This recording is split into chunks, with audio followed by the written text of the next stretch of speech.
होता है। Cascading style sheet होता क्या है, सबसे पहले तो इसका extension dot C S S ही होता है। जो भी फाइल आप बनाएंगे उसको डॉट सी एस एस से सेव करेंगे, इसका एक्सटेंशन होता है ये, ठीक है।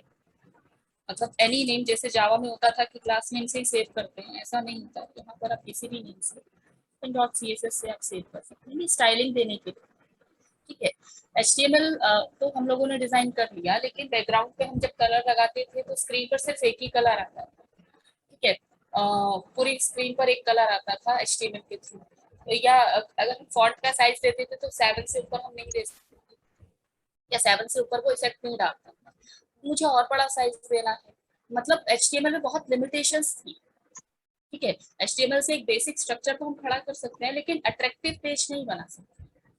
और जब तक वेब पेज अट्रैक्टिव नहीं होगा, यूजर उसकी तरफ अट्रैक्ट नहीं होगा, या यूजर उसको यूज नहीं करेगा, तो हम लोगों को क्या चाहिए होता है कि वेबसाइट बहुत ज्यादा अच्छी दिखे, ठीक है, कलरफुल दिखे, और पॉपअप मेन्यूज अच्छे उसमें निकल के आए। तो ये सारी चीजें, छोटी छोटी चीजें होती हैं, ठीक है।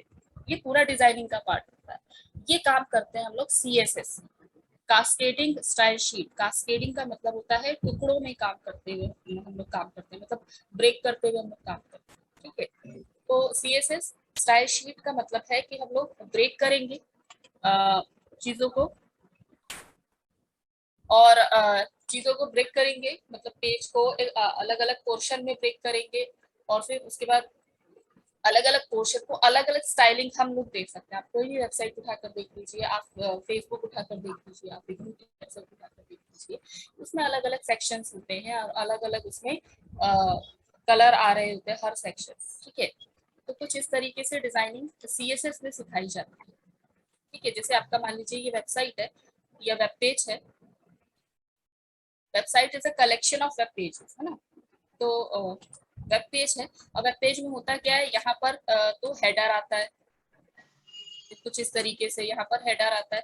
हेडर का मतलब हो गया कि मेरी कंपनी है, मान लीजिए कोई xyz.com करके मेरा वेबसाइट का नाम है, या मेरी कोई कंपनी XYZ प्राइवेट लिमिटेड, तो उसका लोगो करके यहाँ पर आता है, उसका नाम यहाँ आता है, एक छोटा सा लॉगिन स्क्रीन यहाँ पर बना हुआ होता है, ठीक है।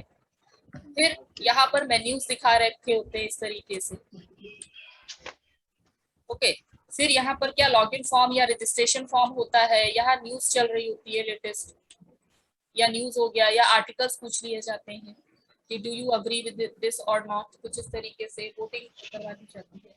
फिर ये जो मेन सेक्शन होता है इसको कंटेंट एरिया बोलते हैं। जो मेन सेक्शन होता है पेज का, इस पे आपके वेबसाइट के बारे में या प्रोडक्ट्स के बारे में लिखा हुआ होता है ना।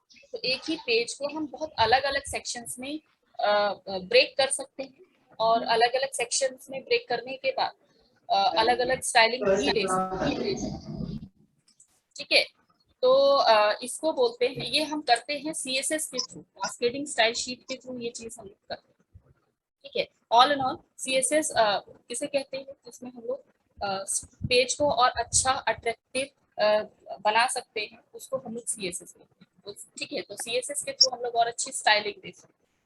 और CSS केस सेंसिटिव होता है, मतलब इसके अंदर जितने भी टर्म्स हैं वो जैसे लिखी जाएंगी, बीच में हाइफन है, सेमीकोलन लगाना है, जैसे जावा प्रोग्रामिंग लैंग्वेज होती है, या C या C++ programming language case sensitive हो जाती है, ऐसे ही CSS भी केस सेंसिटिव होता है। HTML केस सेंसिटिव नहीं है।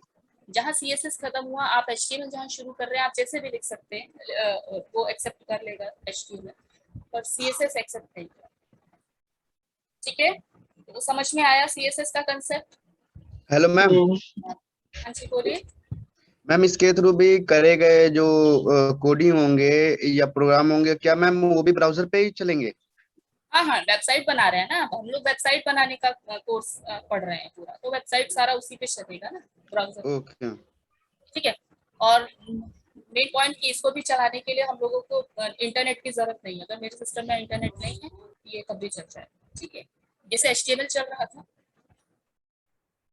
ठीक है। तो करें स्टार्ट इस पे फिर काम, यस मैम।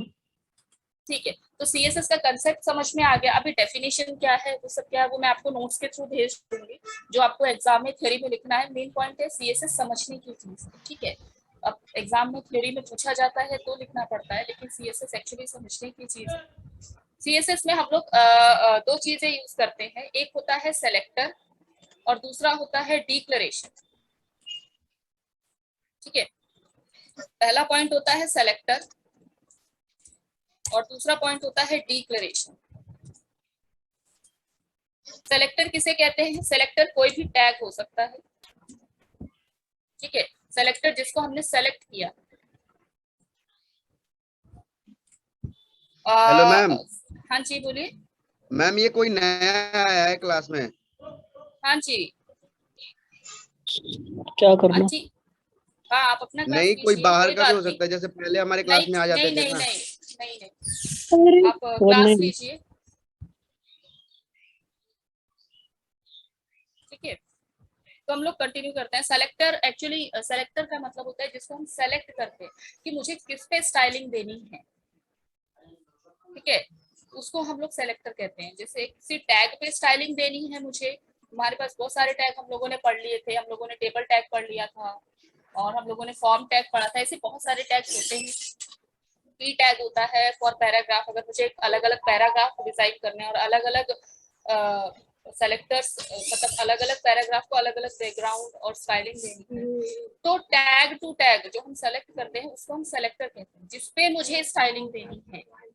ठीक है, उसे हम सेलेक्टर कहते हैं। मतलब मुझे अगर इस पे स्टाइलिंग देनी है, लाइक मुझे अगर इस पोर्शन पे स्टाइलिंग देनी है, ये वाले पोर्शन पे, तो मैंने इसको सेलेक्ट कर लिया तो ये सेलेक्टर बन गया। अगर मुझे इस वाले पोर्शन पे स्टाइलिंग देनी है तो मैंने इसको सेलेक्ट कर लिया तो ये सेलेक्टर बन गया। ठीक है, नेक्स्ट है डिक्लेरेशन। किसे कहते हैं कि मुझे क्या स्टाइलिंग देनी। ठीक है, मुझे क्या बैकग्राउंड कलर चेंज करना है, बैकग्राउंड कलर में भी ग्रीन देना है या रेड देना है। ठीक है, फिर मुझे अभिषेक माइक बंद कर दो। मैम माइक बंद करा दो सबकी। हाँ हाँ ठीक है। तो डिक्लेरेशन का मतलब हो गया कि मुझे क्या स्टाइलिंग देनी है, बैकग्राउंड कलर कैसा होना चाहिए पर्टिकुलर सेलेक्टर का या पर्टिकुलर टैग का, या उसका कलर कैसा होना चाहिए, जो टेक्स्ट कलर लिखा है क्या इमेज आनी चाहिए उस पर कि नहीं। तो ये सारी चीजें होती हैं, इसको हम लोग डिक्लेरेशन कहते हैं। ठीक है, आगे समझ में सेलेक्टर और डिक्लेरेशन किसको कहते हैं?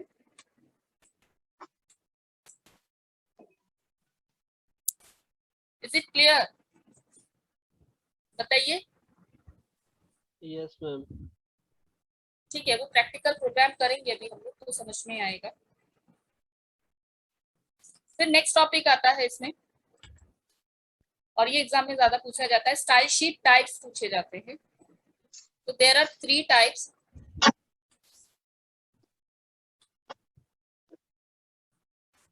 Three types of style sheet. Style sheet 3 तरीके की होती हैं। ठीक है, पहली होती है आपकी इन लाइन, दूसरी होती है आपकी एम्बेडेड,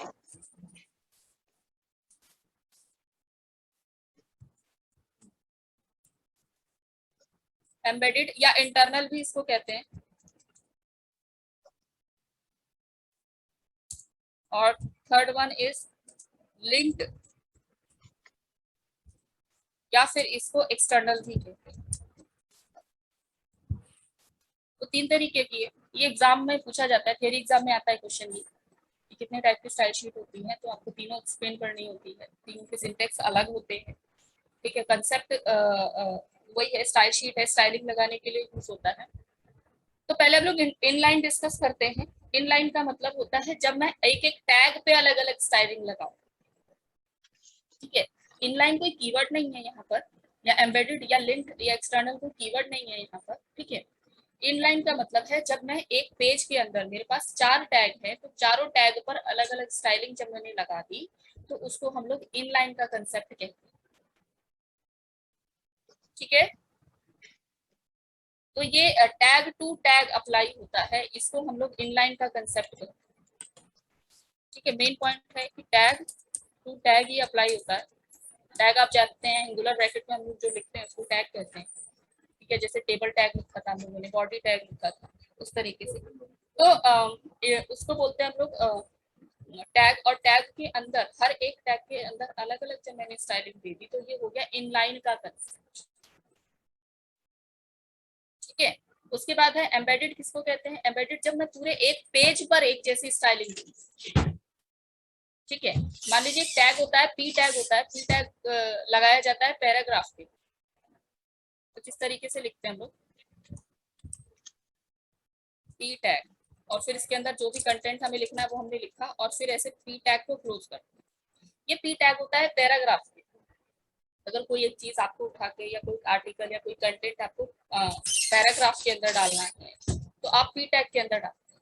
ठीक है, अगर मेरे पास एक पेज के अंदर 4 पी टैग है और मैं चाहती हूँ चारों पर एक ही कंटेंट अप्लाई हो, जैसे बैकग्राउंड कलर सबका रेड हो जाए या सबका जो टेक्स्ट कलर है वो व्हाइट हो जाए, तो हम लोग एम्बेडेड पे काम करते हैं।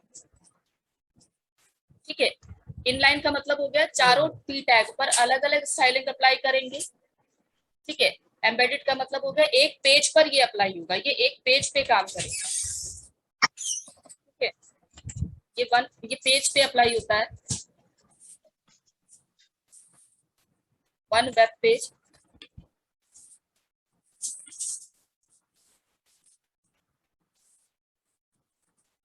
फिर बात करते हैं लिंक्ड या एक्सटर्नल की। लिंक्ड या एक्सटर्नल किसको कहते हैं? जब हम लोग बहुत सारे HTML पेजेस बनाते हैं, होता क्या है, लिंक ज्यादातर लिंक ही यूज होता है जो एक्चुअल वेबसाइट बनती है उसमें। क्योंकि एक वेबसाइट में आपके पास मान लीजिए 50 पेजेस है, तो 50 पेजेस पे वो अलग अलग डिजाइनिंग नहीं देने जाते, वो एक सिर्फ डिजाइनिंग का पेज बनाते हैं। मान लीजिए मेरे पास HTML के 5 पेजेस मैंने बना दिए कुछ इस तरीके से, 5 इस तरीके बना दिए मैंने पेजेस, ये सारे HTML के पेजेस बना दिए, इसमें जो कंटेंट लिखना है लिखिए। एक CSS का पेज बनाइए, सिर्फ एक CSS का पेज बनाइए और इसको .css से सेव कराइए। जो हमने बताया कि CSS से सेव होता है एक्सटेंशन, .css से सेव कराइए और इसको फिर आप लिंक कर दीजिए सारे HTML पेजेस में। इसको लिंक कर दीजिए इसमें इसमें इसमें कुछ इस तरह। और ये तो आप जानते हैं ये सब एक ही फोल्डर पे रहेगा, तो यानी एक वेबसाइट ये बन जाएगी कुछ इस तरीके से। ठीक है, तो ये कहलाता है आपका एक्सटर्नल या लिंक CSS। ज्यादातर यही यूज होता है। आप देखिए कोई भी वेबसाइट खोल के देखिए, हेडर जो है एक जैसा ही होता है। मतलब अगर आप देखिए एक वेबसाइट खोली है आपने, वेबसाइट के सेकंड पेज पे आप जाएंगे तो उस पे भी हेडर वही ब्लू कलर का लिखा आएगा। हेडर हम यहाँ पर उसको बोल रहे हैं जो सबसे ऊपर लगाते हैं, और हेडर में लिखा रहता है जैसे वेबसाइट का नाम होता, या आपकी कंपनी है, अगर आपने किसी कंपनी को खोला है जैसे Amazon.com वगैरह है तो उसका लोगो वगैरह हो गया, वो ब्लू कलर में आ रहा है मान लीजिए या रेड कलर में आ रहा है, तो हर पेज पे वो रेड कलर में आएगा। तो हर पेज पे जाके अलग अलग कोडिंग नहीं करते, हम लोग एक ही कोडिंग करते हैं CSS की और उसको हर पेज से लिंक करते हैं। ठीक है, तो यहाँ लिंक या एक्सटर्नल स्टाइल शीट यूज होता है। ठीक है, तो मैं एक एक करके तीनों का आपको प्रोग्राम करके दिखाऊंगी, उससे आपको समझ में आ जाए। ठीक है, तो पहले हम लोग डिस्कस करते हैं यहाँ पर इनलाइन वाला, जिसमें tag to tag styling apply करनी है। ठीक है, तो नोटपैड ओपन कर रही हूँ मैं, कहीं डाउट लगे या कोई चीज नहीं समझ में आए तो पूछ लीजिएगा।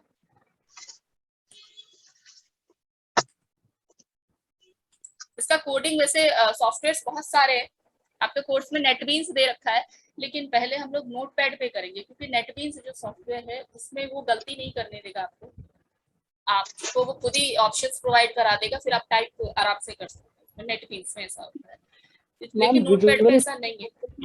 तो नोटपैड पे हम लोग कोडिंग करेंगे, फिर गलती होगी फिर उसको ठीक करेंगे, तो फिर हम लोगों को अच्छा समझ में आएगा। तो बिगिनर्स के लिए नोटपैड सही होता है।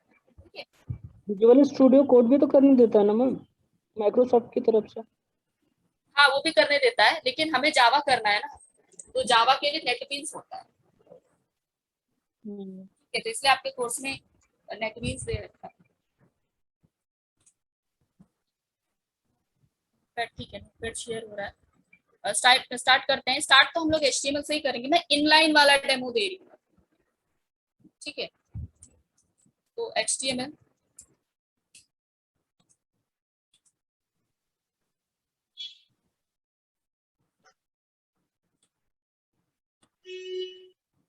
ठीक है, अभी हेड वगैरह की जरूरत नहीं है, अगर लगाना चाहते हैं तो आप हेड और टाइटल लगा सकते हैं। हेड लिखते हैं, टाइटल, टाइटल जो भी आपको लिखना है।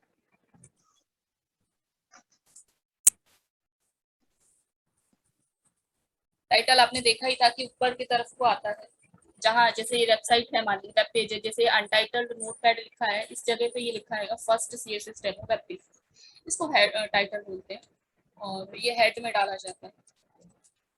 फिर एक हेड बंद कर दिया, बॉडी स्टार्ट करते हैं।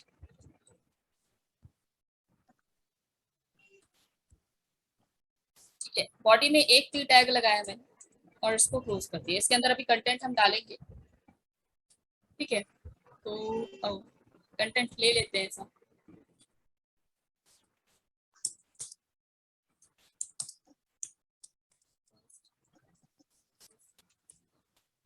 तो मैं कॉपी पेस्ट कर लेती हूँ, तो आपको दिख जाएगा कि पैराग्राफ टैग कहते हैं किसमें।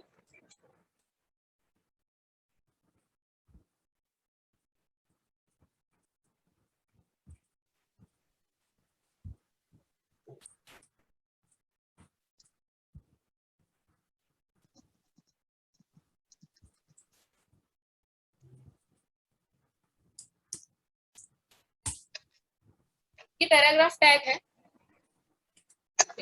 इसके बाद हमने यहाँ पर बॉडी क्लोज कर दिया और फिर HTML क्लोज कर दिया। तो जैसे ये सिंपल HTML का पेज बनाया है मैंने, ठीक है, और सिंपल HTML के पेज में हम लोगों ने यहाँ पर स्टाइलिंग अलग अलग देनी। पहले मैं सिंपल HTML का पेज इसको रन करके दिखाती हूँ आपको। ये मैंने डेस्कटॉप पे सेव किया है, तो मेरे डेस्कटॉप पे जाएगा। ठीक है, और जो आपके सिस्टम में बाय डिफॉल्ट ब्राउजर जो भी सेट होगा उस पे ये बन के आ जाएगा, बस आपको वो डबल क्लिक करना। ये मैंने .html से फाइल सेव की है, तो .css से सेव नहीं है, क्योंकि मेन HTML चल रहा है यहाँ पर।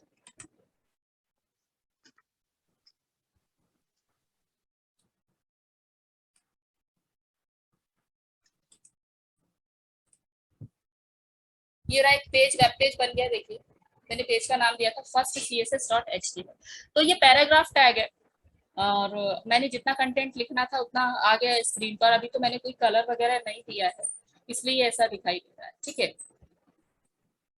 तो ये हम लोग लास्ट क्लास में कर चुके थे। ऐसा सिंपल एक वेब पेज बना दिया, स्टाइलिंग कलर दे दिया था। कलर देंगे तो बैकग्राउंड पर एक ही कलर है ना। अगर हम कलर देंगे, हम लोगों को अगर इसमें कलर देना है,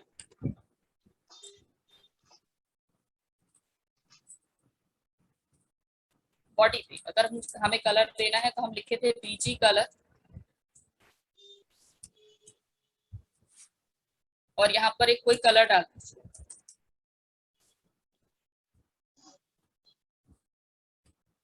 ठीक है, बैकग्राउंड में वही कलर आ जाएगा। रिफ्रेश करती हूँ मैं, तो मैंने येलो कलर डाला और येलो कलर आ गया इस पे।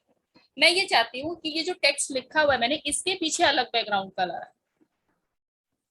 ठीक है, अगर हम ये करना चाहते हैं कि जो हमने लिखा है इसके पीछे अलग बैकग्राउंड कलर आए, तो हम CSS अप्लाई करें। ठीक है, यहाँ पर तो CSS कैसे अप्लाई करते हैं, और इनलाइन तो मैं कर रही हूँ, ध्यान रखिए मैं इनलाइन CSS की बात कर रही हूँ। इनलाइन CSS का मतलब होता है जब एक एक टैग पर आप स्टाइलिंग देते हैं। ठीक है, उसे इनलाइन CSS कहते हैं। तो यहाँ पर हम लोग P टैग पे स्टाइलिंग अप्लाई कर रहे हैं। लिखेंगे स्टाइल, स्टाइल कीवर्ड लिखेंगे जब हम लोग CSS स्टार्ट कर रहे हैं। ठीक है, स्टाइल एक एट्रीब्यूट बन जाएगा या कीवर्ड बन जाएगा जब हम लोग CSS का स्टाइलिंग अप्लाई करेंगे। अब इसके अंदर हम लोग लिखेंगे इसके डिक्लेरेशन। सेलेक्टर तो P टैग हो ही गया, अब इसके डिक्लेरेशंस लिखेंगे। डिक्लेरेशंस में मैंने पहले लिखा बैकग्राउंड कलर। मैम हाँ जी बोलिए। टैग और एट्रीब्यूट में दोनों में डिफरेंस क्या है? टैग बोलते हैं जो मेन टैग होता है, ये जैसे P टैग है। ठीक है, P पहले जो लिखा रहता है उसको टैग बोलते हैं। जैसे बॉडी पहले लिखा हुआ है, एंगुलर ब्रैकेट के बाद पहले लिखा हुआ, तो ये टैग हो गया, बॉडी टैग हो गया, P टैग हो गया, मेन चीज है। ठीक है, अब जैसे BG कलर मैंने लिखा है स्पेस लेके, BG कलर एक्चुअली इसका एट्रीब्यूट है, बॉडी का attribute BG colour. BG colour क्या करता है, सॉरी एट्रीब्यूट किसे कहते हैं कि किसी भी टैग की फीचर को और एनहांस करता है, ठीक है। ठीक है, उसको बोलते हैं हम लोग एट्रीब्यूट। और एक टैग के बहुत सारे एट्रीब्यूट्स हो सकते हैं। एट्रीब्यूट का मतलब यही है कि टैग के अंदर वो अपना काम करते हैं, राइट? हाँ हाँ नहीं, ठीक। ठीक है। तो मतलब टैग के साथ जो आप लगाएंगे से के उसको हम लोग एट्रीब्यूट कहते हैं, ठीक है। जैसे टेबल के साथ हम लोग लगाए थे, टेबल टैग हम लोग पढ़े थे, तो सेल पैडिंग लगाए थे, सेल स्पेसिंग लगाए थे, कॉल स्पैन लगाए थे, रो स्पैन लगाए थे, ये सब क्या थे, ये सब एट्रीब्यूट्स, टेबल टैग के एट्रीब्यूट्स, ठीक है। तो एट्रीब्यूट्स होते हैं ये। तो अभी पी टैग मैंने लगाया है, पी तो टैग बन गया, तो स्टाइल जो है ये एट्रीब्यूट बन गया इसका, ठीक है। अब इसके अंदर हम लोग को स्टाइलिंग देनी है, यानी डिक्लेरेशन देना है। सेलेक्टर मेरा पी हो गया, अभी मुझे स्टाइलिंग देनी है इसके अंदर, यानी डिक्लेरेशन देना है। और यहाँ बीजी कलर यूज नहीं होता, बैकग्राउंड को कलर देने के लिए सीएसएस में हम लोग बैकग्राउंड कलर पूरा लिखते हैं इसी तरीके, ठीक है। और फिर सेमीकोलन लगा, बैकग्राउंड कलर जैसे लिखा गया है, बीच में हाइफन लगेगा, फिर कोलोन लगाया जाएगा और फिर इसकी वैल्यू दी जाएगी कि कौन सा कलर आप देना चाहते हो। तो मैंने कहा मैं बैकग्राउंड पे रेड कलर देना चाहता हूँ, ठीक है। करते हैं इसको,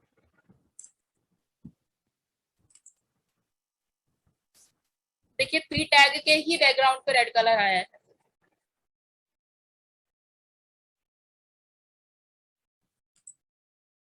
दिख रहा है इफेक्ट? Yes ma'am. ये HTML से नहीं कर सकते थे हम अकेले, तो हमें HTML के साथ CSS लगाना पड़ा, ठीक है।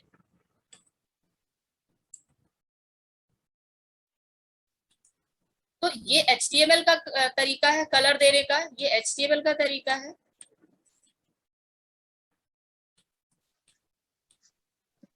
बैकग्राउंड पे कलर देने का, और ये CSS का तरीका है बैकग्राउंड पे कलर देने का, इस तरीके से ये CSS का तरीका है,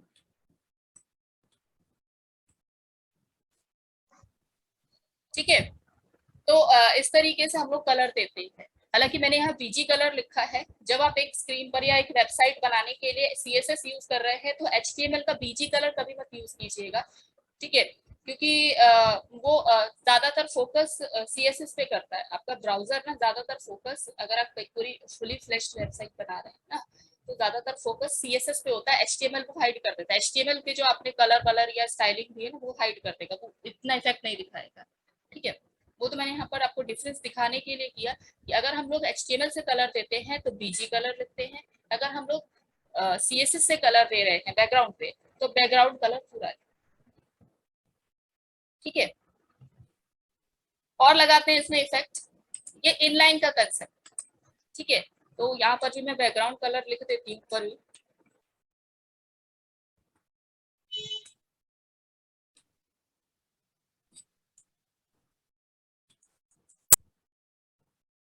मान लीजिए मैंने पिंक दे दिया है यहाँ पर। तो बॉडी भी एक टैग है भाई, तो बॉडी के अंदर भी हम लोग स्टाइलिंग लगा सकते हैं। ये रहा आपका स्क्रीन, इसको रिफ्रेश करती हूँ मैं, देखिए बैकग्राउंड का कलर हो गया पिंक, और जो पी टैग आप लिखे थे उसका कलर हो गया है आपका रेड कलर, ठीक है।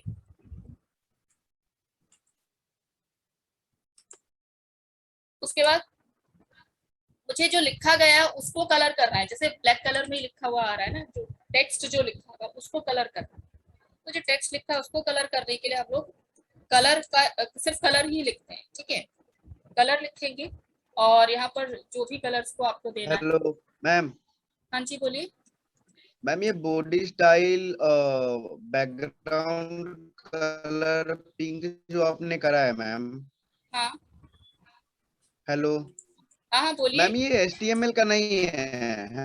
HTML नहीं है, हम CSS का है। मैम जो ये आपने ऊपर बॉडी स्टाइल, ये CSS का है। हाँ CSS तो का कर मैम दिया हम तो मैंने उसके सारा। थ्रू भी HTML के भी थ्रू कर सकते हैं ना?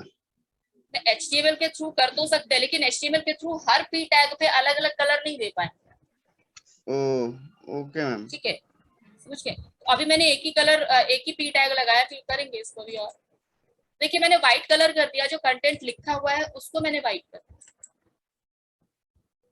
ठीक है। जो कंटेंट लिखा हुआ है वो व्हाइट कलर का है, उसके पीछे का कलर रेड है, और बैकग्राउंड का कलर, बॉडी के बैकग्राउंड का कलर, यानी पूरा कंटेंट एरिया मेरा यहाँ पर पिंक कलर, ठीक है। तो ये हो गए। एक और पी टैग लगा देते हैं, ये रहा दूसरा पी टैग, इसी को कॉपी किया मैंने और कंटेंट यहाँ पर डाल देते हैं। अलग अलग कहाँ से कंटेंट लाएंगे, ठीक है। अब मैं चेंज कर देती हूँ यहाँ पर, सम ब्लू कलर कर दिया मैंने, और जो कंटेंट लिखा हुआ है उसको मैंने ग्रीन कलर कर दिया। कलर्स तो मैम यहाँ पे अनलिमिटेड है ना। हाँ जी बोलिए। मैम यहाँ पे जब हम कलर देते हैं तो एक मैंने प्रोग्राम देखा था, उसमें पिक्सल दिया हुआ था, लाइक 50 पिक्सल या फिर जो भी आप या आपने भी कराया था शायद। हाँ तो हाँ हाँ, पिक्सल की वो वो पिक्सल भी हेक्सा देते हैं। से, हेक्सा से वो पिक्सल हो गया 255 पूरा लिमिट होता है पिक्सल्स का। और दूसरा तरीका होता है, उससे देते हैं हम लोग, हेक्सा से देते हैं कलर कोडिंग, ठीक है। तो अभी तो सिर्फ नेम यूज कर रहे हैं हम लोग। मैंने दो पी देखिए मैंने किया क्या है प्रोग्राम में, दो पी टैग यूज कर लिए, मैंने दो पैराग्राफ बन जाएंगे, दोनों के अंदर कंटेंट क्या लिखा है उस पर फोकस नहीं है हमारा। कंटेंट तो आप कुछ भी लिख सकते हैं, मेरा फोकस है जो मैंने स्टाइलिंग दी। पहला जो स्टाइलिंग दिया गया है, मतलब पहला जो पी टैग है उसका बैकग्राउंड कलर रेड है, बैकग्राउंड कलर रेड है, और जो कलर लिखा गया आपका पिंक कलर का, सॉरी वो आपका व्हाइट कलर का, ठीक है ना। और दूसरा पी टैग जो हमने दिया है उसका बैकग्राउंड कलर ब्लू आएगा, और उसके अंदर जो कंटेंट लिखा है वो ग्रीन कलर का, ठीक है। सबसे पहले तो ये देखिए कि कलर का स्पेलिंग यही होगा, ठीक है। ये COLOR होगा, COLOUR, ये वाला मत लिखिएगा, ये वाला कलर का स्पेलिंग सिस्टम नहीं समझेगा, ठीक है। ये हम पहले भी डिस्कस कर चुके हैं, एक बार और बता देती हूँ, क्योंकि ये जो कलर है ये स्पेलिंग है, ये UR वाला जो स्पेलिंग है ये ब्रिटिश, ये ब्रिटिश इंग्लिश का है मैम, और ये जो हमारा हाँ सिस्टम है वो अमेरिकन इंग्लिश को करता है। हाँ, सिस्टम जो है अमेरिकन स्टैंडर्ड पे बना है, American standard code for information interchange, जो एस्काई कोड है यूएस कंपनी से मतलब बनाया है। तो उनके उनकी जो स्पेलिंग होती है उसमें कलर ऐसे ही लिखते हैं, ठीक है, यू नहीं लगाते हैं। तो ये कंसेप्ट है। चलिए अब दो पैराग्राफ हो गए, दोनों पैराग्राफ के अंदर कंटेंट सेम है, वो छोड़ दीजिए कि क्या कंटेंट लिखा हुआ है, कंटेंट पे फोकस नहीं, स्टाइलिंग पे फोकस है, स्टाइलिंग दोनों किया था, ठीक है। इसको सेव किया, पेज मैंने .html से ही सेव किया है, क्योंकि HTML में ही सारी कहानी लिखी जा रही है। देखिए दिख रहा है इफेक्ट,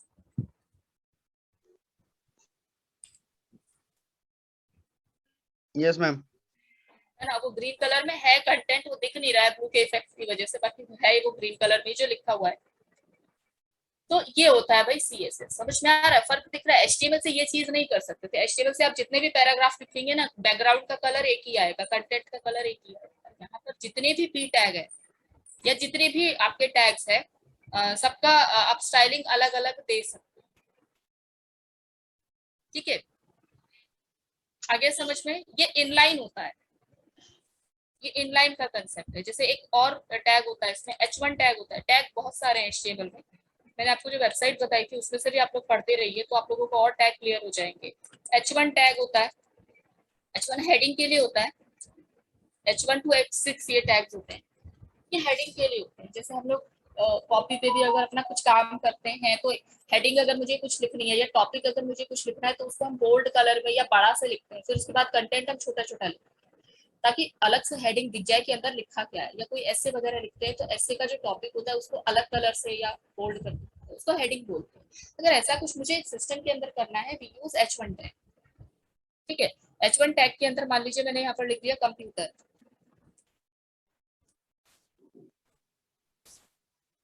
तो इस ये अपने आप में ही बड़ा दिखेगा, बोल्ड दिखेगा, ये H1 टैग ऐसा होता है, ठीक है। H1 से H6 तक ये टैग्स चलते हैं, बड़ा होगा फिर छोटा होगा फिर छोटा होगा, तो इसको हम लोग यूज करते हैं। देखिए कंप्यूटर वर्ड लिखा आ गया है स्क्रीन पर।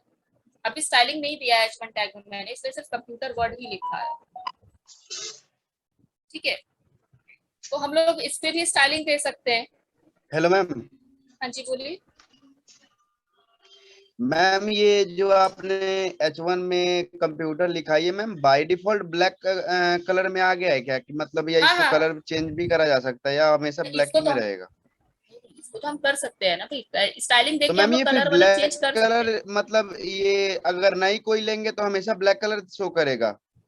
हाँ, ये नहीं, आप कोई भी कंटेंट अगर स्क्रीन पर लिखते हैं तो वो ब्लैक कलर में ही आता है। व्हाइट स्क्रीन होती है और ब्लैक कलर होता है, ये बाय ओ डिफॉल्ट हाँ, ये तो यस सेटिंग मैम। होती है ना, वही चीज है। तो अब हम इसको कलर कर सकते हैं।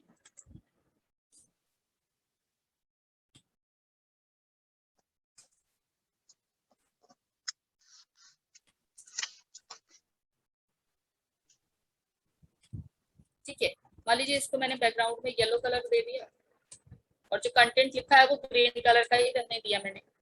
तो जो कंप्यूटर वर्ड लिखा हुआ है वो इस तरीके से चेंज हो जाएगा।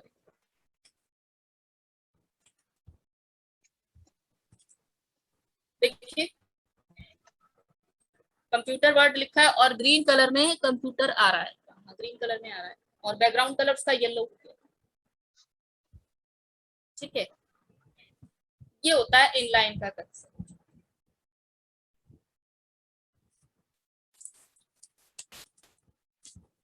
आ गया इनलाइन समझ में?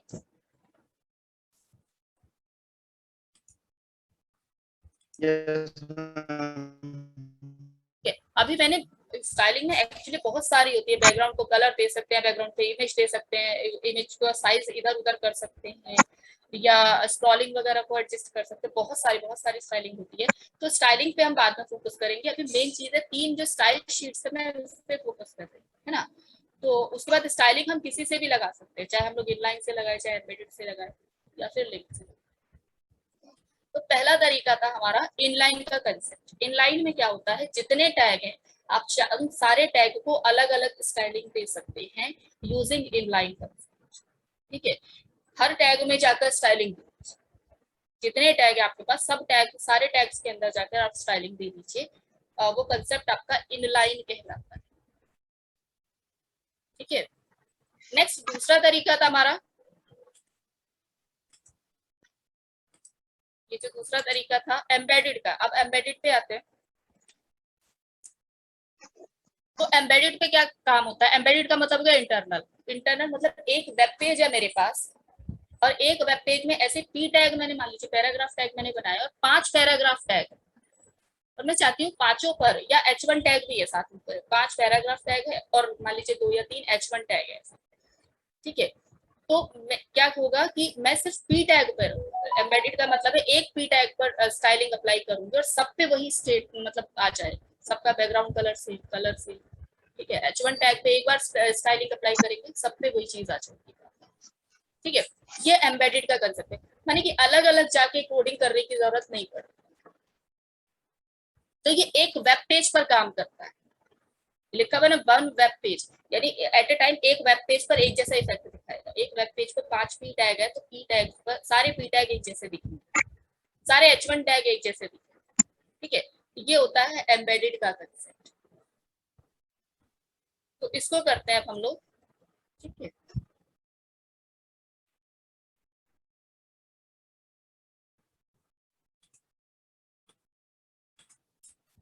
कंटेंट में कॉपी रख लेती हूँ अपने पास,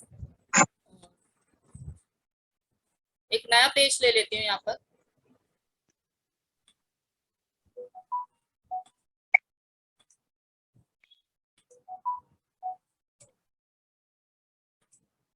कोई HTML लगाएंगे। मैंने एक नया पेज ले लिया, इसको भी .html से ही सेव करेंगे क्योंकि HTML पेज के अंदर ही सब कुछ लिखा जा रहा है, तो .html से ही सेव करेंगे। HTML लिखा हमने, हेड लिखना यहाँ जरूरी है क्योंकि स्टाइलिंग हेड में ही अप्लाई होती है। ठीक है, हेड को बंद कर देते हैं, बीच में जो बाद में लिखना होगा वो लिखेंगे।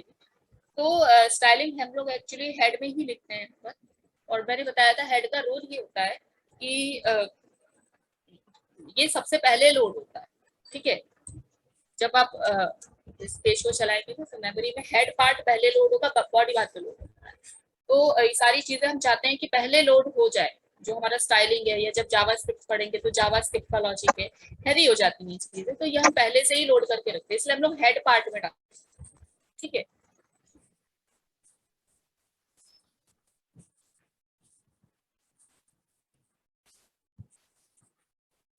टाइम खत्म हो रहा है, दोबारा लॉग इन करना है, तब तक मैं कोडिंग कर लूंगी,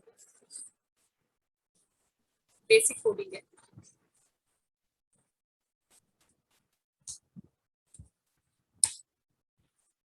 मैंने 3 पी टैग्स डाल दिए